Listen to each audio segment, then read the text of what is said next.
Hello friends, आपल्या सर्वांची आवडती मालिका सुना येती घरा या मालिकेच्या आजच्या मंगळवार 18 ऑगस्टच्या एपिसोडमध्ये एकानंतर एक धमाकेदार ट्विस्ट आले आहेत. फ्रेंड्स, आजचा एपिसोड खूप भारी होता. मग नेमकं घडलंय तरी काय? तर आजच्या एपिसोडमध्ये प्रियंकाने सासरेबुवांना म्हणजे शिवनाथला मस्तपैकी ताजं पेरूचं लोणचं खाऊ घालण्यासाठी पद्माच्या झाडाला असलेला पेरू तोडला, परंतु हा दगड सरळ पद्माच्या घराची काच फोडून गेला. पद्माला ही गोष्ट समजली आणि इकडे शिवनाथ मिटक्या मारत मारत पेरूचं लोणचं खात होता आणि तेवढ्यात पद्मा जोरात ओरडली, माझ्या झाडाचा पेरू कुणी तोडला? मग आता प्रियंकाने जे काही केलंय ते शिवनाथला आवडेल का? शिवनाथ तिच्या चिडणार तर नाही ना? हे जाणून घेण्यासाठी हा व्हिडिओ शेवटपर्यंत नक्की पहा. फ्रेंड्स, आजच्या एपिसोडच्या सुरुवातीलाच श्रीधर राघव यांच्यात भांडण सुरू असतं. कुणी काय ऐकायला तयार नसतं. तेवढ्यात मंदा मावशी म्हणते, तुम्ही ना असं नाही ऐकणार, थांब मी साहेबालाच बोलवते. साहेबा. आणि हे ऐकून राघव खूप घाबरतो आणि म्हणतो, ए मावशे, साहेबाला हाकणे मारायची या? मंदा मावशी, प्रियंका, श्रीधर, उमा सगळे हसू लागतात. राघव शिवनाथला किती घाबरतो हे त्यांना माहिती आहे आणि राघव चक्क हात जोडून माफी मागतो. ए श्रीधर भावा, माफ कर, सॉरी म्हणतो तुला, अशी चूक परत होणार नाही. मंदा मावशी खुदू हसू लागते आणि श्रीधर म्हणतो, तू पण उद्या सकाळी भेट मला, मी सुद्धा तुला माफ करून टाकतो. उमा हसते. श्रीधर आणि सगळेजण तेथून निघून जातात. मंदा मावशी खूप हसत असते आणि उमाला विचारते, कसे सगळे गप्प बसले? उमा म्हणते, मावशी, मला एवढंच वाटतं की माझं संपूर्ण कुटुंब, माझी सगळी मुलं नेहमी अशीच हसत खेळत राहावी, नेहमी आनंदी राहावी, त्यांच्यावर कोणतंही संकट येऊ नये. आता हे प्रियंका आणि श्रीधरला कधी माफ करतील देव जाणे, पण या दोघांचा संसारसुद्धा सुखाचा व्हावा असंच मला वाटतं. मंदा मावशी म्हणते, होईल होईल, काळजी करू नको. दुसरीकडे पद्माच्या घरी छाया अन्विताच्या हातामध्ये एक दोरा बांधत असते. अन्विता विचारते, आई हे काय? तर छाया तिला सांगते, अगं त्या दिवशी तुझ्या रूममध्ये मला भूत दिसलं होतं ना, त्यामुळे मी गुरुजींकडून हा धागा आणलाय. आता तुला भूताखेताला घाबरायची गरज नाहीये.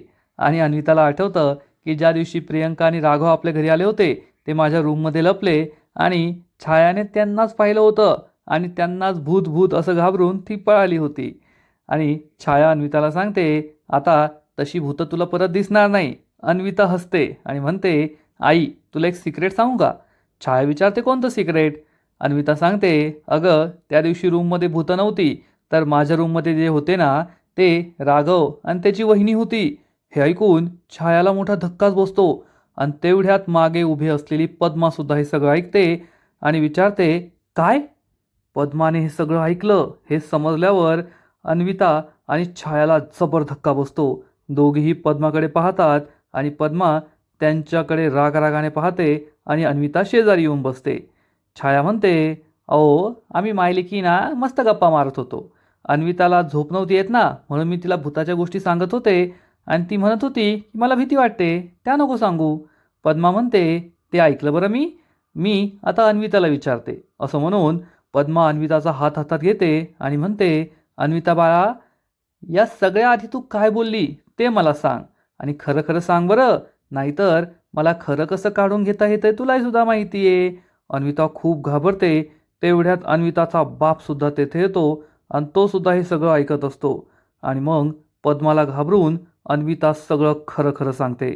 त्या दिवशी राघव आणि त्याची वहिनी आपल्या घरी आले होते. हे ऐकून पद्मा आणि पद्माच्या भावाला जबर धक्का बसतो.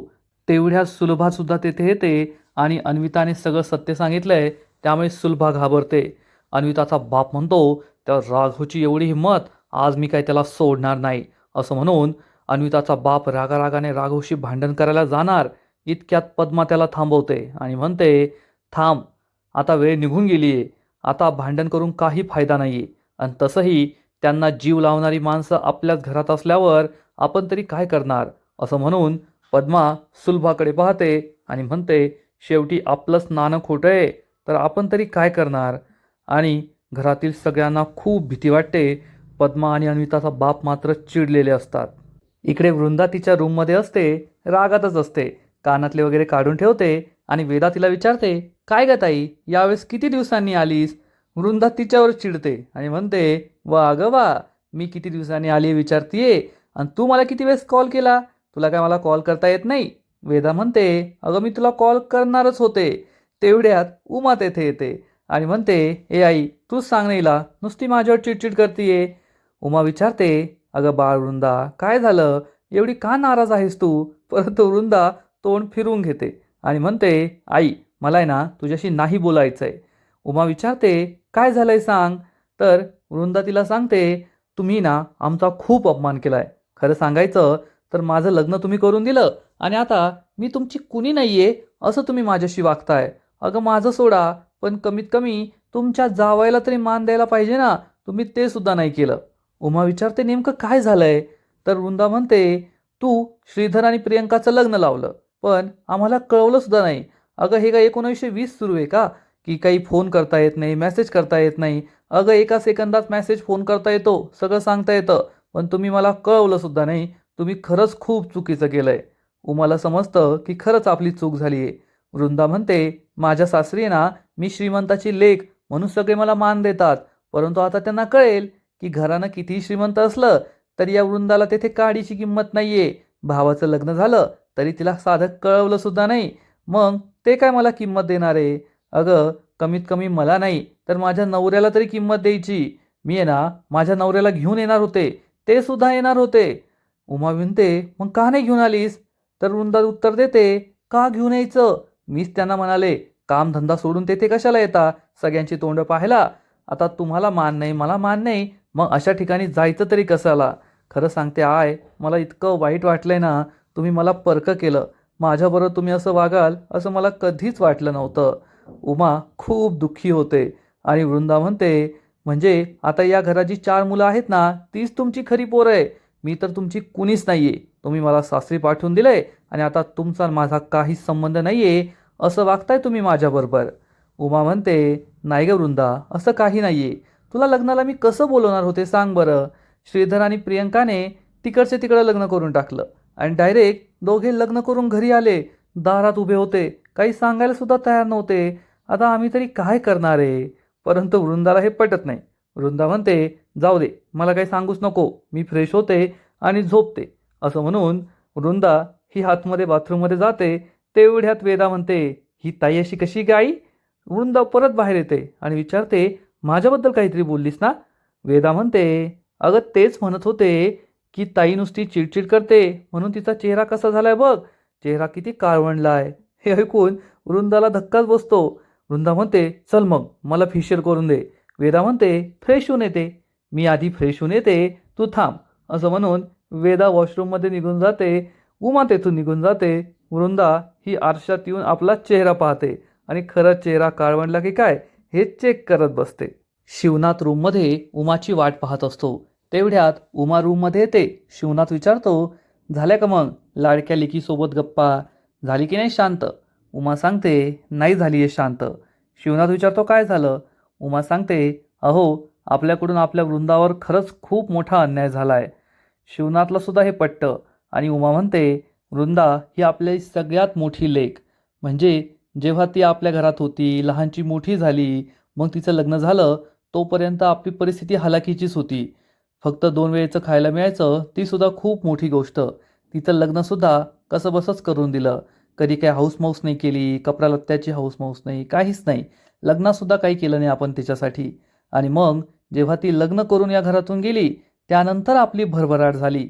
आज आपल्याकडे सगळं आहे आणि मग आपण जावई बापूंना सुद्धा काय काय वस्तू देण्याचा प्रयत्न केला. पण आपले जावई बापूसुद्धा स्वाभिमानी आहेत. त्यांनी आपल्याकडून काहीच घेतलं नाही. शिवनाथ हे सगळं ऐकत असतो. वृंदा म्हणते, आणि आता श्रीधरने ज्या पद्धतीने लग्न केलंय आणि आपण तिला बोलवलं नाही असं तिला वाटतंय की आपण तिच्या नवऱ्याचा अपमान केला म्हणून ती अशी वागतीये. तिला मी समजवण्याचा प्रयत्न करतेय, पण कुठेतरी तिची बाजूसुद्धा बरोबर आहे असंच वाटतंय. शिवनाथ म्हणतो, खरंय उमा, तुम्ही जे बोलताय ना ते एकदम बरोबर आहे. पण आता झालं ते झालं, आपण ते बदलू तर शकत नाही ना. पण आता यानंतर आपण काळजी घ्यायला हवी. यानंतर आपण सगळं बदलण्याचा प्रयत्न करूया, तिच्याकडे सुद्धा लक्ष देऊया. उमा म्हणते, खरंच. शिवनाथ आणि उमा हे दोघे पुन्हा एकदा खुश होतात आणि झोपण्याचा विचार करतात. आणि मग दुसरा दिवस उजाडतो. प्रियंका ही तयार होऊन आरशासमोर बसते, कानातलं वगैरे घालते, स्वतःलाच आरशात निहाळते आणि तेवढ्या श्रीधर तेथे येतो. श्रीधर प्रियंकाला मिठी मारतो आणि म्हणतो, ए बायको, एक पप्पी दे ना. प्रियंका खूप चिडते आणि विचारते, काय पप्पी पाहिजे? श्रीधर म्हणतो, हो. तर प्रियंका त्याला दूर लोटते आणि म्हणते, श्री, लवकर आवर, नाहीतर आज आई आणि आप्पांना कळलं ना की तू अजून आवरलेलं नाही आहे, आंघोळ केली नाही आहे, तर ते खूप चिडतील. श्रीधरची इच्छा नसते, पण प्रियंका त्याला आंघोळीला पाठवून देते आणि पुन्हा एकदा स्वतःला आरशात निहाळते आणि रूममधून निघून जाते. पण श्रीधरला हे माहीत नसतं. श्रीधर बाथरूमच्या तेथे उभा राहतो भिंतीच्या आड आणि म्हणतो, मला टॉवेल दे, पियू, मला टॉवेल दे, मला टॉवेल दे. त्याचं हे बोलणं सुरूच असतं आणि तेवढ्यात राघव हा तेथून जात असतो. राघव हे ऐकतो आणि म्हणतो, हा काही सुधारायचा नाही. आणि इकडे श्रीधर, दे ना लवकर टॉवेल, एवढा वेळ लागतो का, असं म्हणतो.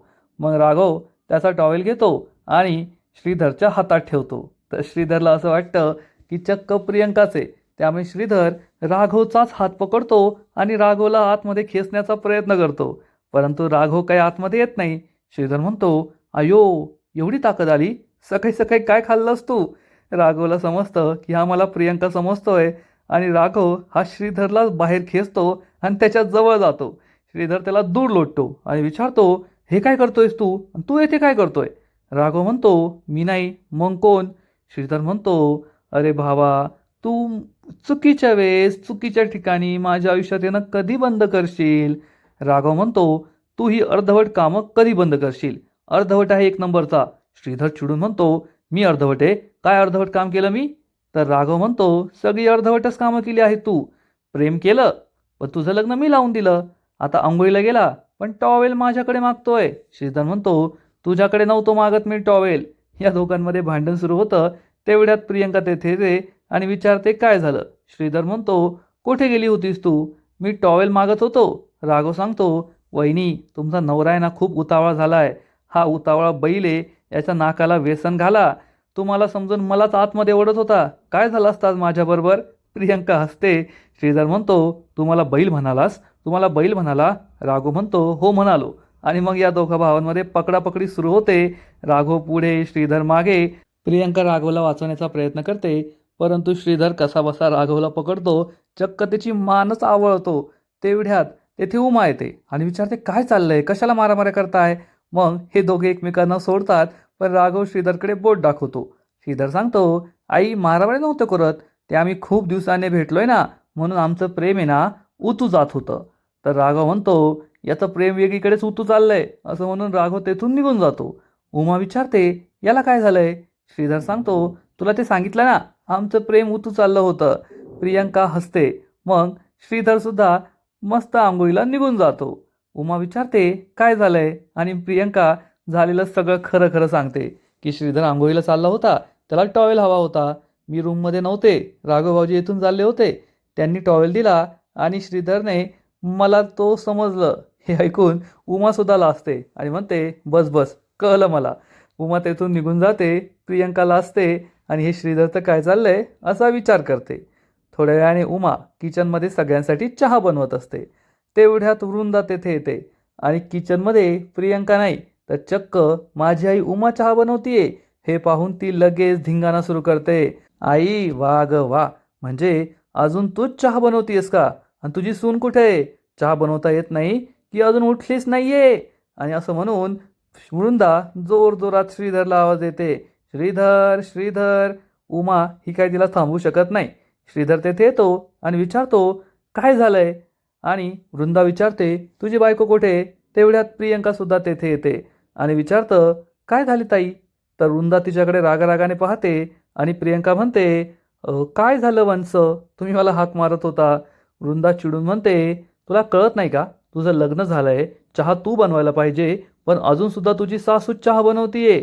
श्रीधर म्हणतो, नाही नाही, असं काही नाही आहे. पण वृंदा म्हणते, तू बोल ना. तर प्रियंका म्हणते, वंश, ते चहा. वृंदा म्हणते, चहा बनवता येत नाही का तुला? चहासुद्धा बनवता येत नाही? अगं आई, तुला आहे ना हिच्यावर खूप मेहनत घ्यावी लागणार आहे आणि चांगली मेहनत घे, नाहीतर आयुष्यभर तुलाच काम करावं लागेल. असं म्हणून वृंदा ही चहा घ्यायला किचनमध्ये जाते. उमा या दोघांना सांगते, तुमचा चहा करून ठेवलाय आणि गप्प बसा. हे दोघे हो म्हणतात. उमा चहा घेऊन तेथून निघून जाते. मग श्रीधर ही प्रियंकाला विचारते श्री, माझं काही चुकतंय का? म्हणजे या ताई माझ्यावर एवढी चिडचिड का करत असतात? तेवढ्यात राघव तेथे येतो आणि म्हणतो, वहिनी, यात तुमची काही चूक नाहीये. जी चूक आहे ना, ती आमच्या वृंदाताईची आहे. म्हणजे तुम्हाला सांगतो, ती तशीच आहे आणि आमच्या घरातलं एकमेव डिफेक्टिव्ह मॉडेल आहे ते. म्हणून ते असं करतं. तुम्ही नका टेन्शन घेऊ. प्रियंका विचारते, पण राघव भाऊजी, ते असं का करतात? राघव सांगतो, तुम्ही त्याचं टेन्शन घेऊ नका. ते एक वादळ आहे समजा. वादळ कसं येतं, थोड्या वेळ थांबतं, जातं. तसं ती येऊन जाऊन असते. ती कुठे ती कायमची येणार आहे, त्यामुळे इग्नोर करा. प्रियंका विचारते, राघव भाऊजी, तुम्हाला तर खूपच माहिती हो. कोण डिफेक्टिव्ह मॉडेल आहे, कोण चांगलं मॉडेल आहे. मग तुमचं मॉडेल कसं आहे ते तरी सांगा. राघव विचारतो, माझं मॉडेल? कोणतं मॉडेल? प्रियंका म्हणते, तेच हो, तुमच्या आयुष्यातलं एखादं प्रेमाचं लाडकं मॉडेल, ज्याचे डिफेक्ट तुम्हाला दिसत नाही, असं एखादं मॉडेल असेल ना, त्या मॉडेलबद्दल तुम्ही मला सांगा. राघव म्हणतो, नाही वहिनी, आपलं असं काय नाही आहे. राघव हा श्रीधरकडे पाहतो. श्रीधर म्हणतो, अय्यो, हे प्रेम बीमबद्दल आपला विचारूच नका. आपल्याला हा विषय आवडतच नाही मूळचा. प्रियंका म्हणते, पण राघव भाऊजी, खरं खरं सांगा, असेल ना एखादा मॉडेल ज्यातलं डिफेक्ट तुम्हाला कळत नाही? राघव म्हणतो, वहिनी, तुम्हाला मी आधीच सांगितलंय, या गोष्टी मला आवडत नाही आणि माझं असं कुणीच नाही आहे. श्रीधर म्हणतो, अगं त्याला नाही ना आवडत, कशाला त्याला सांगतेस? पहिलेच आपल्यामुळे काय कमी राडा झालाय का? आता त्याचा राडा नको. राघव म्हणतो, आणि हो वहिनी, तुम्ही आहे ना, हे सगळं बोलताना आहे ना, थोडं हळू बोलत जा. नाहीतर ते आमच्या ताई साहेबांना कळलं ना, तर मग आमचं काही खरं नाही. आमची बिन पाण्याचीच करतील त्या. तेवढ्यात वृंदा तेथे येते आणि विचारते, काय चालू आहे? आणि ताईचं नाव घेतलं ना? काय चर्चा सुरू आहे तुमची? राघव म्हणतो, ताई, मी तेच सांगत होतो की वहिनीला, की आमच्या 5 भावंडांमध्ये कुणी जर सगळ्यात जास्त परफेक्ट असेल तर ती आमची वृंदाताई. म्हणजे आम्ही 4 भावंड, तिच्यासमोर काहीच नाही आहे. आम्ही 4 भावंड एकत्र आहोत ना, ते फक्त आमच्या वृंदाताईमुळे. आमच्या वृंदाताईसारखी मनमिळावू, कामसू, हुशार, चांगली, समोरच्याला समजून घेणारी, माणुसकी असलेली. आणि हे सगळं ऐकून वृंदा भलतीच खुश होते. श्रीधर राघवला इशारा करतो, बस झालं बस झालं, तिला पण खरं वाटलं पाहिजे. वृंदा त्याच्याकडे रागारागाने पाहते आणि प्रियंका हसत असते. वृंदाला सुद्धा माझी एवढी स्तुती केली म्हणून आनंद झालेला असतो. आणि आजचा एपिसोड येथेच संपतो. फ्रेंड्स, सुना इति घरा या मालिकेचा आजचा एपिसोड खरंच खूप भारी होता, इंटरेस्टिंग होता. वृंदा घरात आल्याने घरात मजा वाढली आहे. प्रियंका आणि श्रीधर, राघव या सगळ्यांची केमिस्ट्रीसुद्धा खूपच भारी आहे. पाहायला मजा येते, यात शंका नाही. फ्रेंड्स, सुना इति घरा या मालिकेचा आजचा एपिसोड तर खरंच खूप भारी होता, इंटरेस्टिंग होता. परंतु पुढील एपिसोड आणखीन भारी असणार आहे. आणखीन मोठा ट्विस्ट या मालिकेत येणार आहे. मग नेमकं घडणार तरी काय? तर पुढील एपिसोडमध्ये आपण पाहू की प्रियंकाला एक खूप भली मोठी चुकीची आयडिया सुचणार. प्रियंकाला पद्माच्या घराच्या साईडला एक पेरूचं झाड दिसेल. प्रियंका म्हणेल, मी आता हा पेरू पाडते आणि अप्पांसाठी पेरूची चटणी बनवते. तेव्हा तिला सगळे राघव, वेदा समजून सांगण्याचा प्रयत्न करतील, असं करू नको, नाहीतर खूप मोठा राडा होईल. परंतु प्रियंका काही ऐकणार नाही आणि ती चक्क एक भला मोठा दगड या पेरूवर फेकून मारणार. पेरू तर खाली पडेल, परंतु हा पेरू पडता पडता चक्क हा दगड त्या पद्माच्या घराच्या खिडकीला लागणार आणि काच फुटणार आणि हे सगळे पेरू घेऊन तेथून पळून जातील. मग प्रियंका ही शिवनासाठी पेरूची चटणी बनवेल आणि ही पेरूची चटणी शिवनाथला खूप आवडणार. शिवनाथ खूप खुश होईल. परंतु त्याच वेळेस तेथे पद्माचा आवाज येईल, माझ्या झाडाचा पेरू कुणी चोरला रे? आणि हे ऐकून शिवनाथला खूप राग येणार, कारण शिवनाथला समजेल की हा ताजा ताजा पेरू चक्क पद्माच्या झाडाचा आहे. आणि जर पद्माला हे समजलं तर प्रियंका, राघव, वेदा, शिवनाथ, उमा सगळ्यांचंच काही खरं नाही, एवढं मात्र नक्की. मग आता शिवनाथ प्रियंकावर चिडणार का? तिला जाब विचारणार का, तू असं का केलं? हे पाहायला मजा येईल. पण ही पेरूची चटणी नक्कीच काहीतरी मोठा राडा घालणार, यात शंका नाही. तर फ्रेंड्स, तुम्हाला सुद्धा आजचा एपिसोड आवडलाय का? नक्कीच कमेंट करून सांगा. आणि सुना इति घरा या मालिकेचे असेच नवीन नवीन एपिसोड, नवीन नवीन अपडेट सर्वात आधी पाहण्यासाठी व्हिडिओला लाईक करा, शेअर करा, चॅनलला सबस्क्राईब करून बेल आयकॉनवर क्लिक करा. म्हणजे या मालिकेचे नवीन नवीन एपिसोड तुम्हाला सर्वात आधी पाहायला मिळतील.